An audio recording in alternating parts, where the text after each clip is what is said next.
Hola a todos, bienvenidos un día más a NBA Diario y hoy bienvenidos a un vídeo muy interesante, muy especial. Ese vídeo que toda la temporada aún no tiene ese debate. Hoy estamos ante la entrega de premios de final de temporada 2025-2026.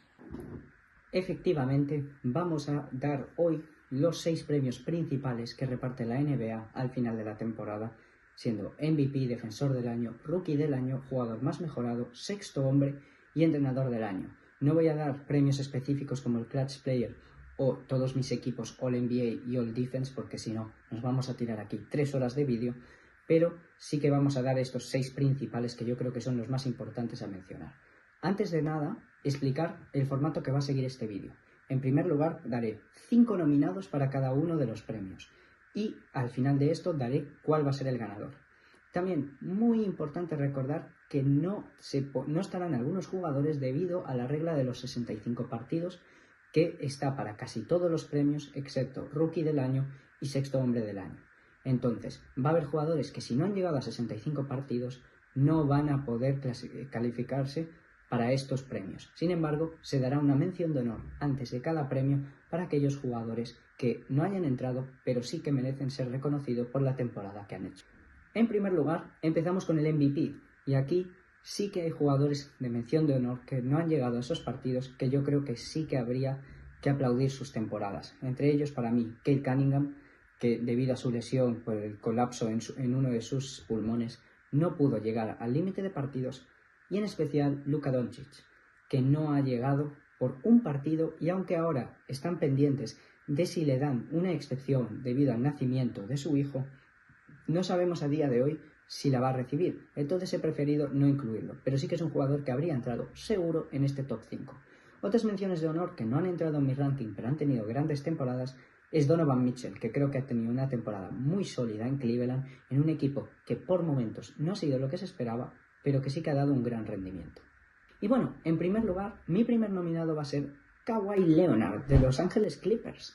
28 puntos por partido, 3,6 asistencias, 6,4 rebotes, 50 en tiros de campo, 38 en el triple, 89 en tiros libres y 1,9 robos.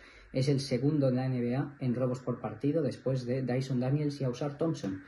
La temporada de Kawhi Leonard ha sido espectacular. Entraba en la temporada con muchas dudas sobre él. Todo el tema de aspiration encima de él que aún no se ha resuelto y ha tenido que jugar toda la temporada sin saber cómo va a acabar eso. A mayores, ha tenido un historial de lesiones terrible en los últimos años y yo personalmente jamás confiaba en Kawhi Leonard de dar una temporada así porque siempre está lesionado o siempre tiene algún tipo de problema. Pero esta temporada nos ha vuelto a demostrar por qué es uno de esos jugadores tan diferenciales que hay en esta liga y que nos hemos perdido por las lesiones. Jugador que lo da todo en ambos lados de la cancha, sigue a un nivel defensivo extraordinario y en ataque lo llaman ya el aimbot. Cada vez que tira va dentro. Es increíble el juego de Kawhi Leonard.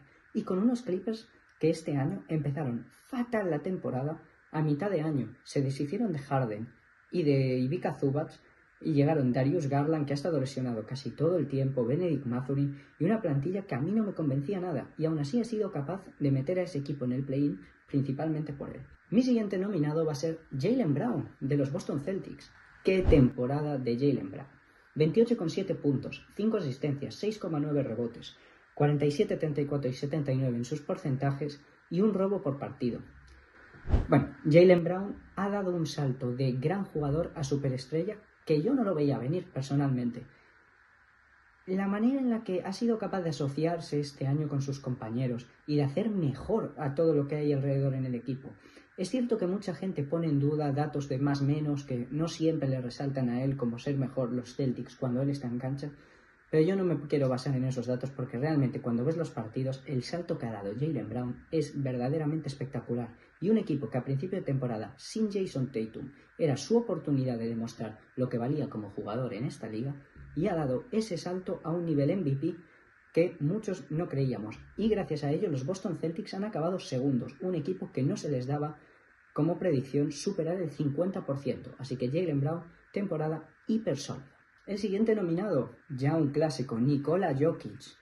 Qué temporada del serbio, es un jugador extraordinario. 27,8 puntos por partido, 11 asistencias, 13 rebotes, 56, 37, 82 en porcentajes y 1,4 robos por partido. La temporada de Jokic, otro año más, ha sido de un jugador legendario. Otra temporada promediando triple-doble y una temporada en la que durante muchos tramos de la temporada los Nuggets no han tenido a Peyton Watson, a Aaron Gordon, a Christian Brown, Spencer Jones incluso, que este año fue bastante importante en la rotación.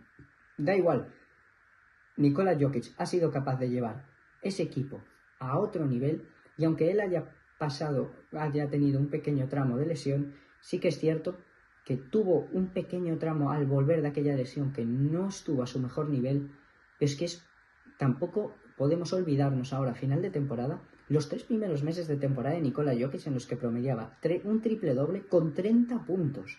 Es una temporada espectacular del pivot serbio. Mi siguiente nominado es el que sigue siendo MVP del año pasado, Shai Gilgeous-Alexander.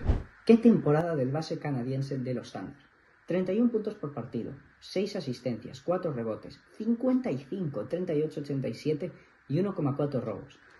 Otro año más, los Thunder, primeros del oeste, y Shai llevando completamente el ataque de ese equipo en un equipo que durante el año ha lidiado con lesiones de Chet Holmgren, Jalen Williams, que ha estado casi toda la temporada fuera, la segunda espada de este equipo, Isaiah Hartenstein, Caruso con limitación de minutos. Ha sido un año extraordinario del base canadiense y que a mí, sobre todo, lo que me resalta es la eficiencia con lo que es capaz de anotar. Estamos hablando de un base de 31 puntos por partido que lo hacen 55% de porcentajes de tiro de campo.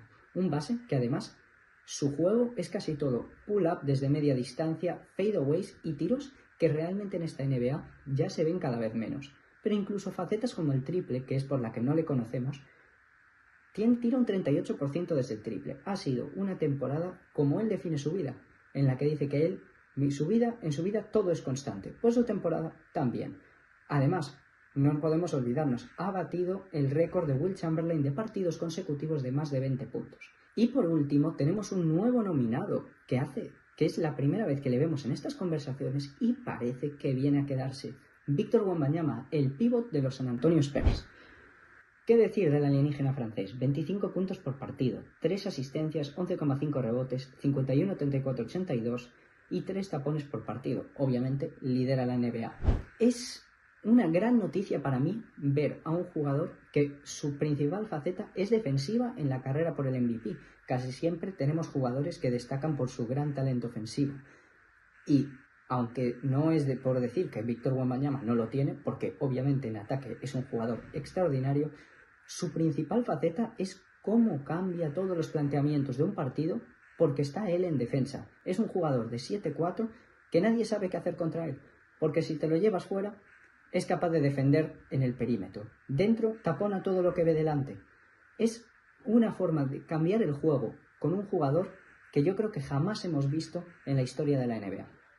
La temporada de Victor Wembanyama extraordinaria y además unos San Antonio Spurs que el año pasado acabaron 13º han sido segundos este año, cada vez haciendo mejores partidos y poniéndose como candidatos al anillo. Y sin más dilación, mi MVP de la temporada va a ser Shai Gilgeous-Alexander. No ha sido una decisión fácil, ya que considero que las temporadas tanto de Jokic como de Wembanyama son muy fuertes, e incluso si alguien quiere meter a Jaylen Brown o alguno de los otros mencionados, yo creo que también es lícito hablar de ello.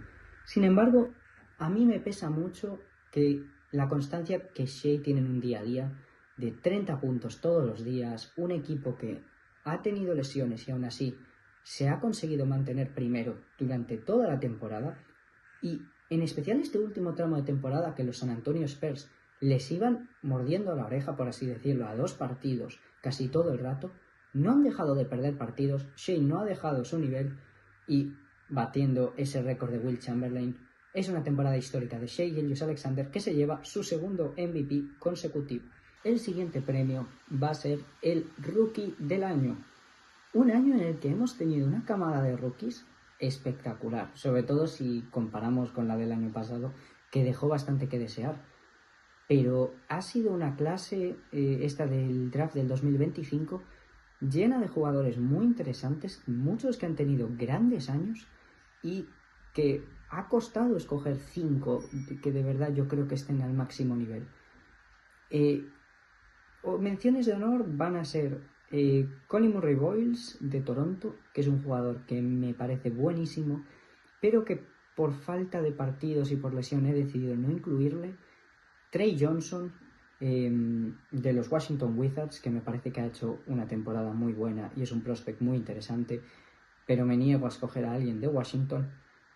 Y a mayores, los 2 rookies de los Pelicans, Jeremiah Fears y Derek Quinn, han tenido temporadas muy sólidas. Y como no, Hugo González, rookie que yo no esperaba mucho y que ha tenido un rol muy importante en esta temporada de los Celtics, pero que tristemente ahora ha ido un poco a menos con la vuelta de Tatum.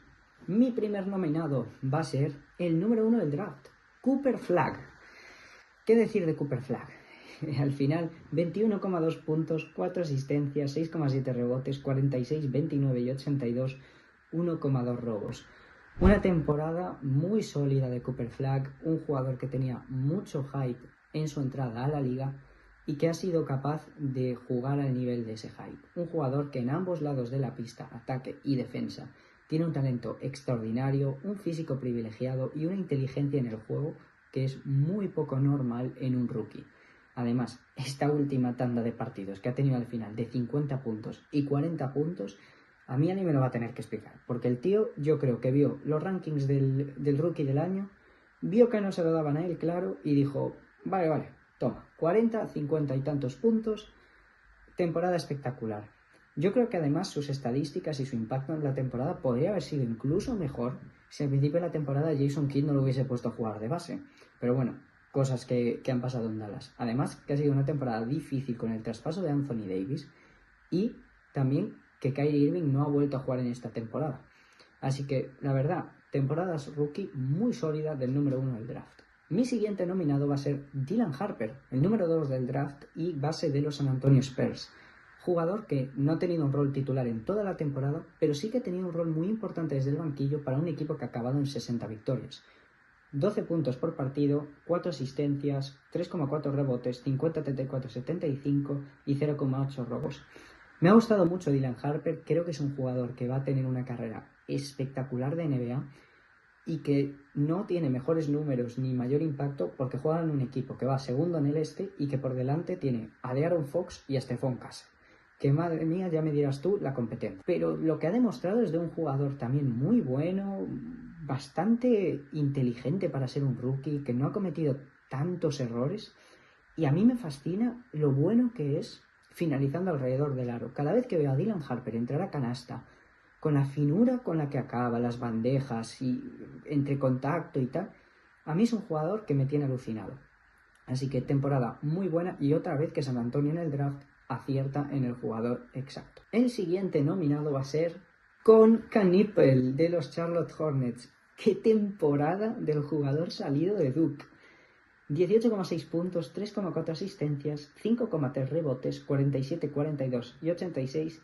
Y lo que pone en pantalla, sí, es lo que leéis, lidera la NBA en triples, pero no solo en triples de rookies, en triples totales. A día de hoy lleva 270 triples por encima de los que ha metido su compañero LaMelo Ball. Así que igual hoy, después de este partido, lo supera. Puede ser. Pero a día de hoy, que se graba el vídeo domingo 12, Con Knippel lidera la NBA en triples, además de tener un porcentaje espectacular, 42%. Un jugador que ha llegado listo para jugar a la NBA. Se sabía que era un perfil ya bastante hecho, pero nadie esperaba esto. Ha sido impacto desde el principio en un equipo además ganador y un jugador que durante la temporada ha estado en muchos momentos como el primero para el rookie del año peleándose con su compañero de dormitorio, Cooper Flagg. Pero la verdad, una sorpresa muy grata para una franquicia que necesitaba un jugador de este tipo y la verdad que Con Knippel ha hecho una temporada rookie extraordinaria. Mi cuarto nominado va a ser el pívot parisino de los Sacramento Kings, Maxime Reynaud. Jugador que podía haber elegido otro, pero con sus estadísticas, 12 puntos, 1 asistencia, 7 rebotes, 56, 30, 78 y medio tapón por partido. Yo quería traer a Maxime Reynaud porque creo que es un jugador que ha sido un rayo de luz en un equipo que necesitaba algo después de una temporada desastrosa, otro año más de los Sacramento Kings. Una franquicia que no se sabe a dónde va, Era un equipo que no tenía pensado tanquear, porque es un roster que tienes además de DeRozan, Zach LaVine, Malik Monk, Russell Westbrook, Domantas Sabonis. Vale que no es un equipo espectacular sobre el papel, pero tampoco es un equipo que tú esperabas estar de último del oeste. Pero Maxime Renaud ha dado un rendimiento muy bueno en su temporada rookie y parece que los Kings sí que han acertado por fin en una pequeña elección del draft. No estoy diciendo aquí que Maxime Renaud vaya a ser la estrella de la franquicia, ni mucho menos, pero sí que han dado en un jugador que parece que va a ser un jugador NBA para muchos años y es un prospect muy interesante para ver cómo evoluciona en este equipo el resto de los años. Y por último, mi último nominado, cómo no, BJ Edgecombe, el número 3 del draft de Filadelfia. 16 puntos, 4 asistencias, 5 rebotes, 43, 35, 81 y 1,4 robos. Un jugador que me ha encantado esta temporada. Tiene un físico privilegiado, la manera en la que salta, los mates, tapones y todo, es espectacular de ver. Un jugador que en su primer partido ya demostró la confianza que tiene en sí mismo, metiendo 30 puntos contra los Boston Celtics y dando la sensación de que Filadelfia ya tiene las dos piezas para dar ese cambio generacional de Joel Embiid y Paul George a Tyrese Maxey, que ya es el centro del equipo, y que al lado va a tener a BJ Edgecombe, un jugador que además, tanto en ataque como en defensa, te ha dado bastante. Había mucha intriga y un asterisco, ¿no?, sobre su triple, y es cierto que no es el triple más fiable, pero la confianza que tiene, y al final un porcentaje de 35% en un rookie, no está tan mal. Y en defensa, sobre todo, fallos que le he visto han sido por querer hacer demasiado en algunos momentos, faltas tontas, ha tenido bastantes partidos de cargarse de faltas de manera innecesaria, pero es un prospect que a mí me alucina y que creo que va a ser un jugador muy importante en esta NBA, y ojo que el año que viene no dé otro salto más grande. Y mi ganador del rookie del año, literalmente lo he decidido esta mañana porque cada día tenía uno nuevo y de verdad que me ha costado muchísimo decidir, pero se lo voy a dar a Cooper Flagg. Me cuesta, porque creo que la temporada de Conca-Nipple también hay que aplaudirla por conseguir ganar. Está en un equipo que ha conseguido ganar partidos, tener un impacto en ganar, pero también es cierto que Cooper Flagg le han puesto en un equipo que sin Anthony Davis y Kyrie Irving ha tenido que hacerlo todo él, defendiendo también al jugador más difícil del otro equipo todas las noches, y ha dado un nivel muy alto. Yo, además, por jugador, Cooper Flagg, yo creo que todos podemos estar de acuerdo que es mejor jugador que Conca-Nipple. Y como temporada, en el rookie, yo sí que no doy tanto peso como en otros premios el ganar, porque al final muchos rookies también van a equipos que no tienen pensado ganar. Y sí que es cierto que Conca-Nipple a su lado, por un lado puedes decir que es más fácil para él meter puntos porque está LaMelo, Brandon Miller y Miles Bridges, que también los tienen que defender los del otro equipo y tienen mayor reputación que él, pero a la vez tú tienes que ser capaz de meter todos esos tiros con esa confianza que lo hace Conca-Nipple. Sin embargo, yo me voy a quedar con Cooper Flagg por el impacto que tiene en ambos lados y porque realmente creo que es un jugador completamente diferencial. Seguimos ahora con el siguiente premio, que va a ser el Defensor del Año. Una categoría que hay muchos jugadores interesantes, hay muchos jugadores que no van a entrar en mis nominados, a los que quiero mencionar por ejemplo, Bam Adebayo, Evan Mobley o Dyson Daniels, que son jugadores que me encantan y me parece que cambian el juego defensivamente, pero es un premio que, entre que el ganador está casi todo claro, yo creo que todos sabéis por dónde va a ir este premio, y que hay muchos jugadores que pueden entrar, la verdad, se han quedado bastantes fuera. Mi primer nominado va a ser Ausar Thompson, de los Detroit Pistons, un jugador espectacular en defensa, 0,9 tapones, 2 robos, lidera la NBA junto a Dyson Daniels, mejor defensa en la NBA, los Detroit Pistons, y él es el tercer mejor jugador en defensive rating esta temporada. Un jugador hiperversátil en defensa que puede del 1 al 4 e incluso en algunos momentos hasta 5 defenderlos. Es increíblemente rápido, muy físico, se mueve muy bien por bloqueos, entiende muy bien la defensa y que realmente es una pesadilla para todos los que se tienen que enfrentar a él cada noche. Un jugador que ha sido clave en que los Detroit Pistons hayan llegado a ser el mejor equipo del este, sobre todo por su impacto defensivo en este equipo. Mi siguiente nominado va a ser Chet Holmgren, de los Oklahoma City Thunder. ¿Cómo no? El unicornio Chet. 2 tapones, 0,7 robos, 8,3 rebotes, segundo en defensive rating y OKC es la mejor defensa de toda la NBA. ¿Qué decir de Chet Holmgren? Un jugador que todos sabemos el talento defensivo que tiene y otro año más ha hecho un año espectacular en esa parte de la cancha. La manera en la que es capaz de proteger el aro es casi única en la NBA y realmente sin él no se entiende esa defensa de Oklahoma, que es tan dura. Todas las noches es muy difícil enfrentarse a Oklahoma y cada vez que entran te encuentras ahí a Chet Holmgren defendiendo el aro, jugador que altera muchos tiros y que es muy difícil también de llevarse porque se mueve bastante bien para un jugador tan alto como ese. Además, aunque no sea tan fuerte como parece, sí que es capaz de aguantar mucho mejor de lo que mucha gente cree y el impacto defensivo es completamente espectacular en un equipo que ya de por sí está lleno de defensas increíbles. Mi siguiente nominado, aquí uno que yo quería meter por mención que creo especial porque creo que ha hecho una temporada increíble y no se le está dando no se está hablando suficiente de la temporada de Scottie Barnes de los Toronto Raptors. 1,4 tapones, 1,4 robos, 7,4 rebotes.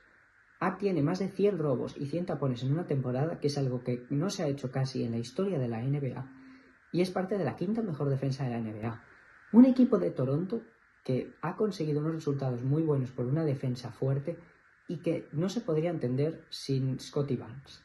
Es un jugador que muchas veces se le critica a nivel ofensivo, que la gente cree que no es tan bueno como es, pero es que tienen que entender que Scottie Barnes no es un jugador principalmente ofensivo, sino todo lo que te da en la parte defensiva de la cancha es lo que le hace un jugador tan especial. Un físico privilegiado, un jugador grande, pero que además se mueve muy bien. Como el caso de Ausar Thompson, es uno de esos jugadores que te da tanto tapones como robos, o sea, es capaz de defender contra gente pequeña, defender el aro, pero también fuera tiene muy buenas manos y es capaz de defender jugadores exteriores e interiores del 1 al 5, incluso le ponen a veces a jugar de pivot cuando juegan small ball, así que eso demuestra el nivel defensivo que tiene Scottie Barnes en un equipo que ha dado la sorpresa en el lado defensivo de la cancha. Mi siguiente nominado, un clásico ya, Rudy Gobert, jugador que ya ha ganado en múltiples ocasiones este premio y que sigue siendo un jugador diferencial en el lado defensivo de la cancha. 1,6 tapones, 0,8 robos, 11,5 rebotes y como siempre es el querido de las estadísticas avanzadas Rudy Gobert. Siempre que buscas todas estas estadísticas de percentiles, más menos, on-off, Rudy Gobert siempre es de los que sale más a destacar. Y un jugador que yo defiendo que está muy infravalorado por el público general, sobre todo debido a que ofensivamente es muy limitado y que en playoffs sí que se le ven más las costuras, pero que aquí lo que estamos basando es la temporada regular, no los playoffs. Y todos los equipos en los que está Rudy Gobert son equipos increíblemente sólidos en defensa durante la temporada regular, tanto los Utah Jazz cuando estaba allí, como los Minnesota Timberwolves ahora. Es cierto que su producción cada vez va bajando un poco más, también porque los años que tiene Gobert, que si no me equivoco tiene 33 años ahora mismo, es normal que cada vez sea un poco más difícil mover ese físico también grande y fuerte que tiene Gobert. Pero sigue siendo un ancla defensivo y la diferencia de cuando está él en cancha a cuando no y tienen que estar Julius Randle y Nash Reed es muy notable, específicamente en métricas como el defensive rating. Por lo tanto, yo creo que Rudy Gobert sí o sí tiene que estar entre los nominados para el defensor del año. Y por último, el que no podía faltar, Victor Wembanyama, ese jugador que, si queréis, yo ya paso directamente, porque ya hemos visto, bueno, como vemos aquí, 3 tapones, un robo, 11,5 rebotes, el mejor defensive rating, la tercera mejor defensa, y da igual, pasamos directamente al siguiente gráfico. Es el ganador del premio, es que es un jugador que mientras llega a los 65 partidos, es muy posible que acabe su carrera con 17 defensores del año. Porque es tal el impacto que tiene Victor Wembanyama en el lado defensivo que es que no es comparable con nadie. Es un jugador que es dificilísimo jugar contra él, porque cada vez que alguien entra, altera una cantidad de tiros porque de repente tienes a un tío que mide 7'4" y que además tiene una envergadura que no es normal y que hace así y tapona todos los tiros, o tú tienes que mandar un tiro hiper alto para que no sea un tapón de Wembanyama. Además, mucha gente lo intenta sacar fuera. Y en el 1 para 1 es que también es un jugador muy listo que se mueve muy bien, absorbe bastante bien el contacto para el cuerpo que tiene Y es que a veces hasta está taponando triples. Es que, ¿qué haces contra eso? Entonces, para mí, sin lugar a dudas, y debería ser un premio unánime en las votaciones oficiales, Defensor del Año, Víctor Wembanyama, y de aquí para muchos años. El siguiente premio va a ser el del sexto hombre del año, uno de los premios para los que no hace falta llegar a los 65 partidos, sino que lo único que tienes que cumplir es que más del 50% de partidos que juegues de la temporada sea desde el banquillo. Para este premio voy a poner en menciones de honor jugadores que no he incluido. El primero de ellos, Sandro Mamukelashvili, de los Toronto Raptors, un jugador que me gusta bastante y que creo que le ha dado bastante juego a Toronto desde el banquillo, ayudándoles en muchos partidos importantes. Y también quiero mencionar, cómo no, a Tim Hardaway Jr., que no lo he incluido, pero es un jugador que me parece que ha tenido una temporada extremadamente infravalorada desde el banquillo de los Nuggets y que les ha dado en muchas ocasiones un tiro exterior que les ha hecho mucha falta para ganar partidos. Mi primer nominado va a ser AJ Mitchell, de los Oklahoma City Thunder. 13 puntos desde el banquillo, 3 asistencias, 3 rebotes, 48, 34, 87 en porcentajes y un más 355 en total de más menos desde el banquillo con él en cancha, en los Oklahoma City Thunder. AJ Mitchell ha sido el jugador que necesitaba Oklahoma este año.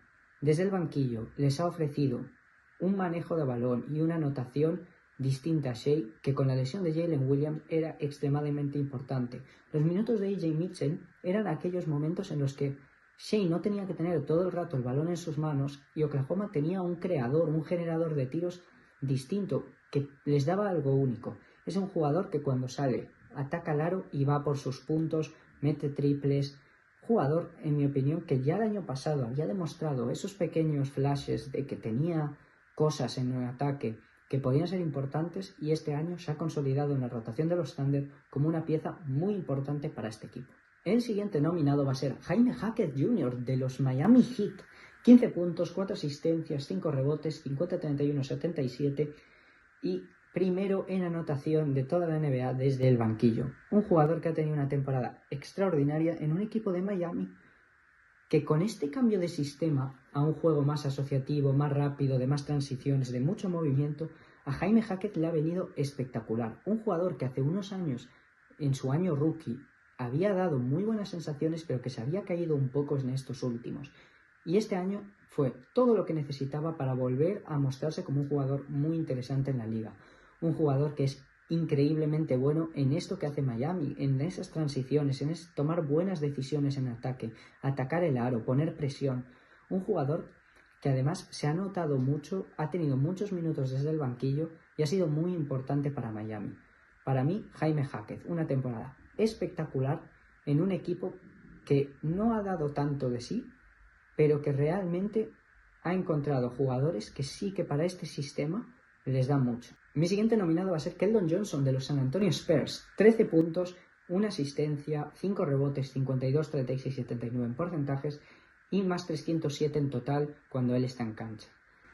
Uno de estos jugadores, como dicen los americanos, setting the tone. Cada vez que él sale a cancha, saca energía del equipo, es muy líder, muy vocal y un jugador que yo quiero aplaudir cómo se ha sentado en este rol. Un jugador que hace unos años algunos se habrán olvidado, pero este chico ha promediado 22 puntos en la NBA y tenía pinta de que iba a ser un jugador titular claro en este equipo reconstruyendo de San Antonio y que al final Mitch Johnson le ha encontrado este espacio así más nicho en el banquillo, saliendo como sexto hombre.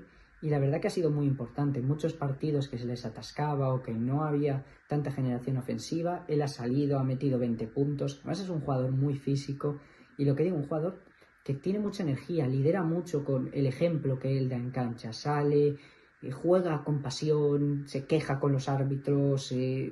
Cuando sale y lo da todo. Y es de esos jugadores que quieres tener en tu equipo saliendo desde el banquillo. Mi siguiente nominado es el vigente campeón de este premio, Naz Reid, de los Minnesota Timberwolves. 13,6 puntos, 2,2 asistencias, 6,2 rebotes, 45, 36, 73 y tercero en anotación desde el banquillo en toda la NBA. Un jugador que, como siempre, y mientras esté en la liga en esta posición, va a ser uno de los mejores. Naz Reid es un gran sexto hombre, energía, Jugador que en defensa tiene buenos momentos y en ataque cuando se calienta y empieza a tirar triples, no hay quien lo pare. Jugador muy importante para Minnesota cuando necesitan sobre todo anotación. Y eso que he elegido solo a Naz Reid de Minnesota porque es cierto que en el último tramo de la temporada también han tenido a Ayo Dosunmu, que les ha ayudado mucho en este aspecto. Pero eso, simplemente una forma de anotar puntos que les viene bastante bien. Y Naz Reid para ellos siempre es un seguro, además un chico muy querido allí en Minnesota. Y por último, mi último nominado va a ser un jugador del que, voy a ser honesto, estoy completamente enamorado y es Reed Sheppard de los Houston Rockets. 3,5 puntos, 3,4 asistencias, 2,9 rebotes, 43, 79, 81 en porcentajes y 1,5 robos por partido. Reed Sheppard es cierto que ahora al final de la temporada está teniendo ya más peso como titular en un equipo en el que yo no entiendo cómo él no es titular constante. Ime Udoka ahora lo que está haciendo es, dependiendo de a quién se enfrenten, o empieza Reed Sheppard o empieza Tari Eason, dependiendo del rival. Pero para mí Reed Sheppard les da algo que es que necesitan desde la lesión de Fred VanVleet. Un chico que puede tener el balón, no obliga a que el jugador que lleve el balón sea todo el rato Kevin Durant o Sengun. Además, en ataque les espacia mucho la cancha para ellos porque es un gran tirador. Y además, para mí, yo lo encuentro muy divertido de ver. Jugador que sale de los bloqueos, tira desde cualquier sitio, cuando se calienta, no hay quien lo pare, empieza a tirar triples de todos lados, que parece Stephen Curry, y los mete todos. Y sobre todo el salto que ha dado desde la temporada pasada a esta es bastante notable. Así que, no, la verdad yo creo que Reed Sheppard ha tenido una gran temporada y es un jugador muy importante en esta rotación de los Houston Rockets.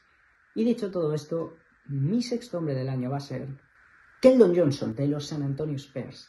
He estado ahí entre él y Jaime Hackett, pero creo que es un año en el que hemos tenido bastantes sextos hombres muy buenos sin tener un claro ganador.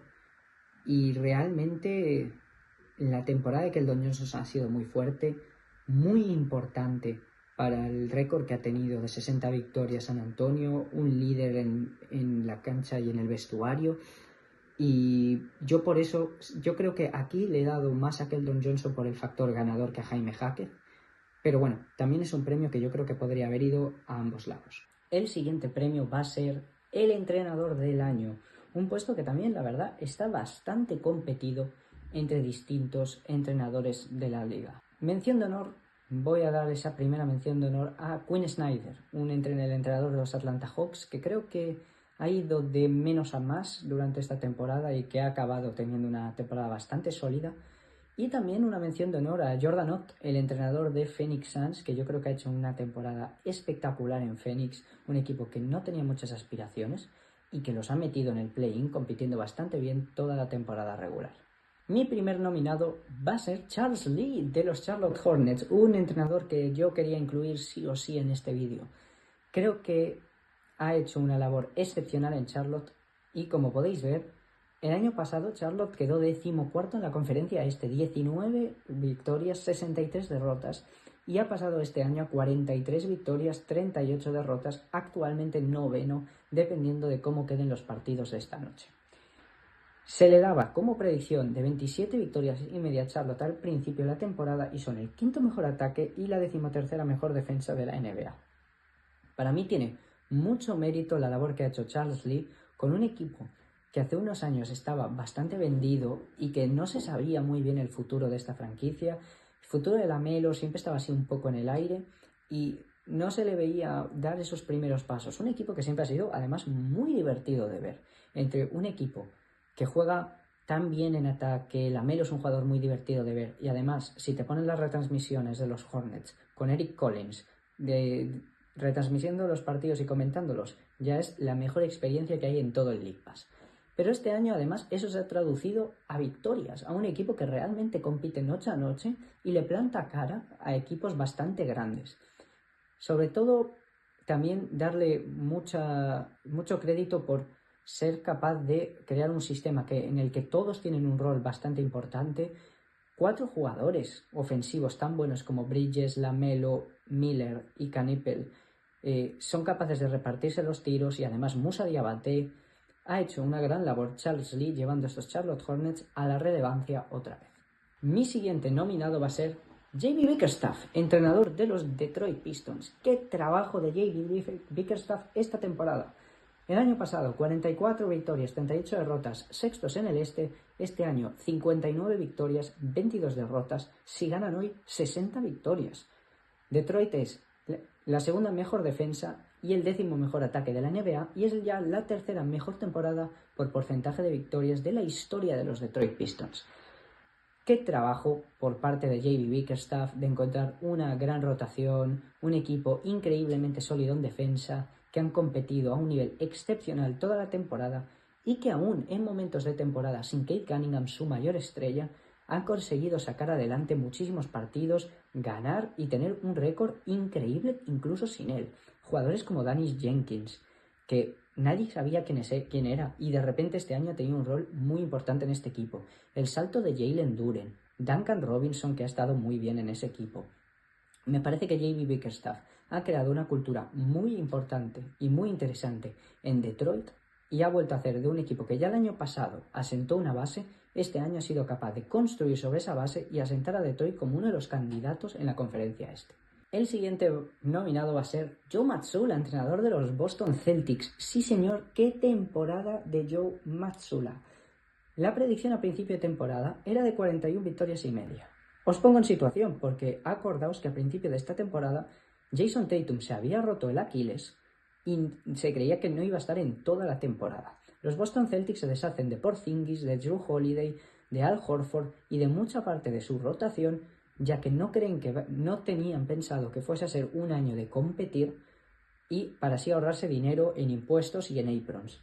Sin embargo, entre una increíble temporada a nivel MVP de Jaylen Brown y una rotación que ha encontrado Joe Mazzulla dando minutos a jugadores que en otros años no habían tenido relevancia, Jordan Walsh, Baylor Scheierman, Hugo González como rookie, Neemias Queta, incluso en momentos de la temporada Ron Harper Jr., jugadores que nadie sabía quiénes eran o que no tenían roles en la NBA, se han convertido en jugadores esenciales para los Boston Celtics y los ha llevado a ganar 55 partidos esta temporada.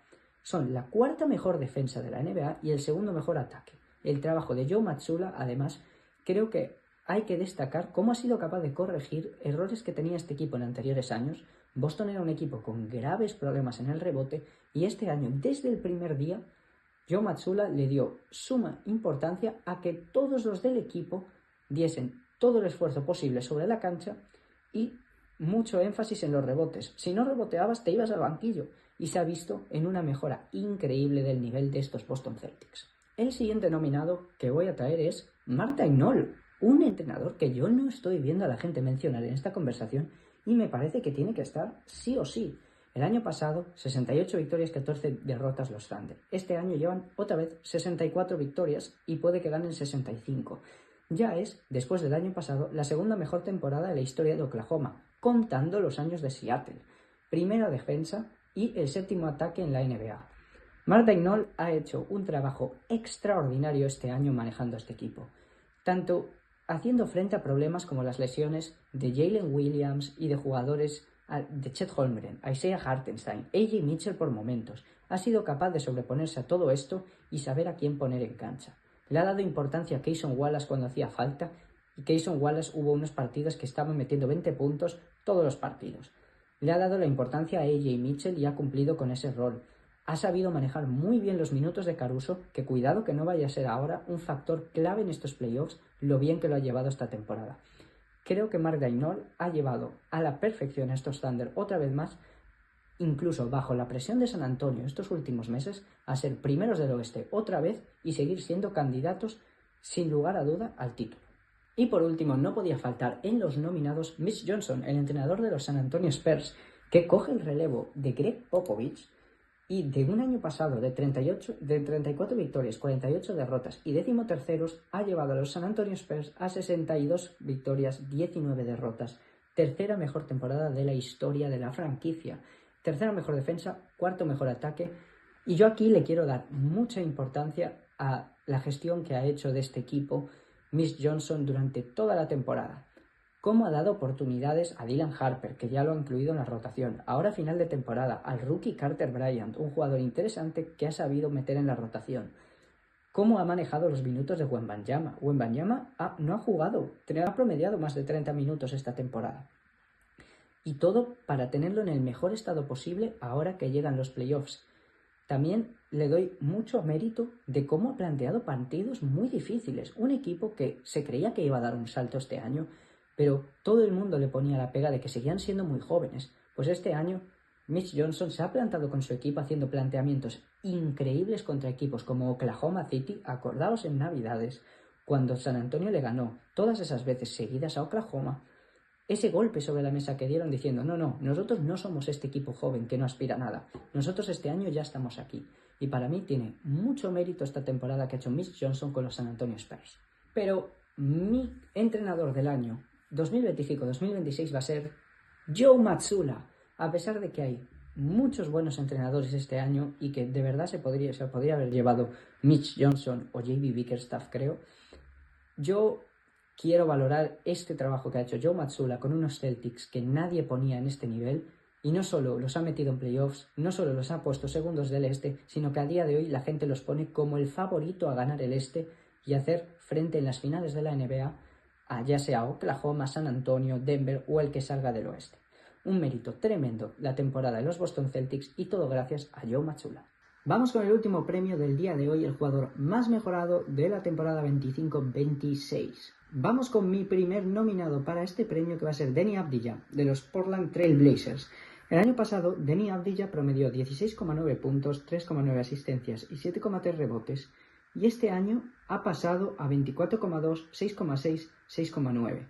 Ha sido All-Star por primera vez en su carrera y se ha convertido ya en la estrella de estos Portland Trail Blazers. En general, un año de continuación de mejora que ya vimos en los últimos meses del año pasado de la temporada regular, un nivel de Deni Avdija muy sólido, y este año lo ha traducido en una temporada completa. Un equipo que ofensivamente es difícil de ver por momentos y que ha tenido durante grandes tramos de la temporada lesionados a Donovan Clingan, Drew Holiday, Shadon Sharp, Scoot Henderson. Da igual, Avdija ha cogido las riendas del equipo y lo ha puesto en una posición muy importante en el play-in, incluido el otro día un partido muy importante para mantener a Portland en esa parte del 7-8 del play-in. La verdad que la temporada de Avdija ha sido espectacular y ha dado un salto a que sea un jugador que ya se le puede considerar un All-Star en esta liga. Mi siguiente nominado va a ser Jalen Duren, pivot de los Detroit Pistons. ¿Qué podemos decir? Jalen Duren pasa de promediar 11,8 puntos a 19,5, de 2,7 asistencias a 2 asistencias y 10,3 rebotes a 10,5. Ha sido All-Star por primera vez en su carrera, es el quinto mejor jugador en defensive rating en la NBA, y Detroit ha acabado primero en gran parte gracias a él, porque yo creo que se le echaba un poco en cara de que es un jugador que solo puede jugar al lado de Cade, o que hace esos números gracias a Cade, que obviamente no vamos a decir que no, porque Cade Cunningham ayuda muchísimo a Jalen Duren y es gran parte del ataque de los Detroit Pistons, pero estos tramos que han tenido sin Cade Cunningham por lesión, Jalen Duren ha estado a la altura igual y ha puesto partidos muy importantes para mantener a Detroit como el primer equipo del este y para contribuir a este nivel sólido. Además ha tenido una mejora defensiva, yo lo he visto en muchas situaciones en comparaciones con el año pasado, una mayor madurez sobre la cancha, y aunque sea un pívot que siempre va a tener el problema de que no es tan alto comparado con otros, es un jugador que juega mucho más fuerte y mucho más grande que su estatura y que siempre lo da todo en cancha para este equipo. El siguiente nominado va a ser Jalen Johnson de Atlanta Hawks. Un jugador que ha pasado de promediar 18,9 puntos, 5 asistencias y 10 rebotes a 22,5 puntos, 7,9 asistencias y 10,3 rebotes. Ha sido All-Star por primera vez en su carrera este año. Ha hecho 13 triples dobles esta temporada, siendo el segundo con más triples dobles en la NBA, después de obviamente Nikola Jokic, y es el relevo en esa posición de estrella en Atlanta. Se ha ido Trae Young a mitad de temporada a Washington. Jalen Johnson ya es el centro del proyecto y ya es ese jugador que llena de ilusión a la gente en Atlanta. Ha asumido muy bien el rol, ha mejorado sus promedios, su impacto en el juego es increíble y es un jugador fascinante. Es un jugador que a mí me gusta mucho, me parece que ha dado un salto muy grande y que el año pasado ya lo había dado, solo que jugó 30 partidos y tuvo una lesión que le mantuvo fuera todo el año. Entonces la gente no se acordaba tanto al entrar este año, pero este año ya se ha sentado como lo que ya venía demostrando hace poco, que es un jugador diferencial y que Atlanta ha acertado de lleno con Jalen Johnson. Y no nos movemos del Atlanta para el siguiente nominado, que va a ser Nickeil Alexander-Walker. ¿Cómo no mencionar a Nickeil Alexander-Walker después del año que ha tenido? Ha pasado de promediar 9 puntos como un jugador suplente en Minnesota a 21 puntos casi en Atlanta, de 2,7 asistencias a 3,7 y 3,2 rebotes a 3,4. Está tirando casi un 40% en triples en un volumen muy alto, 1,3 robos, y ha sido clave en esta temporada de Atlanta. Un jugador que ha sido capaz de elevar su juego, una barbaridad, en especial en la parte ofensiva, porque ya sabíamos que Nickeil Alexander-Walker era un especialista defensiva. Le habíamos visto los anteriores años, incluso en playoffs con Minnesota, dar un nivel defensivo extremadamente alto. Pero este salto que ha dado en ataque, yo he de decir que sí que tenía confianza puesta en él, porque me pareció un jugador muy interesante, pero lo veía más como un jugador catch and shoot, que te puede dar más triples, pero no de generarse los tiros. Y un nivel de juego, de nivel all-star de Nickeil Alexander-Walker este año, y luego todo lo que te da en la parte defensiva, que teniendo a Dyson Daniels y a Nickeil Alexander-Walker, pues pesadilla para los jugadores exteriores del otro equipo, que se van a tener que estar peleando con esos dos tremendos defensores. La verdad, un año estelar de Nickeil Alexander-Walker en Atlanta y que les llena de ilusión para estos años que vienen por delante. Y por último, en el jugador más mejorado, yo quería mencionar a Ryan Rollins de los Milwaukee Bucks, un jugador que creo que ha pasado un poco más desapercibido por la situación en Milwaukee, pero que ha hecho una temporada muy sólida desde las temporadas anteriores. Ha pasado de promediar 6 puntos a 17, de una asistencia a 5 y de un rebote a 4.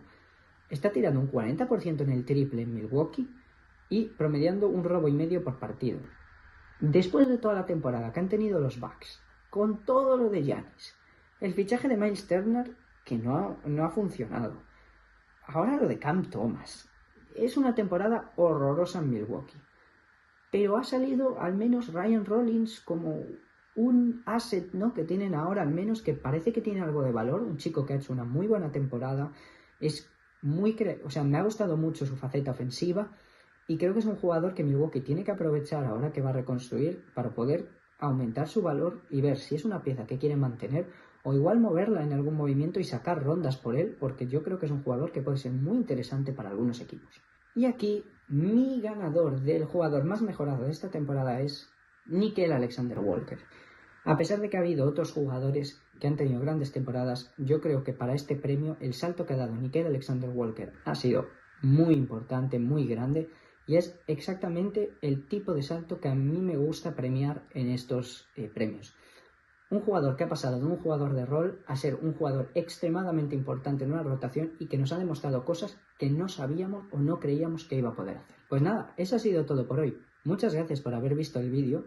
Dadle like, suscribiros y por favor, dejadme en comentarios qué os ha parecido, con qué premios estáis de acuerdo, con cuáles estáis en desacuerdo. Si hay algún jugador de los que me he olvidado o creéis que debería haber estado, pues os lo agradecería mucho. Y nada, esto es todo por hoy.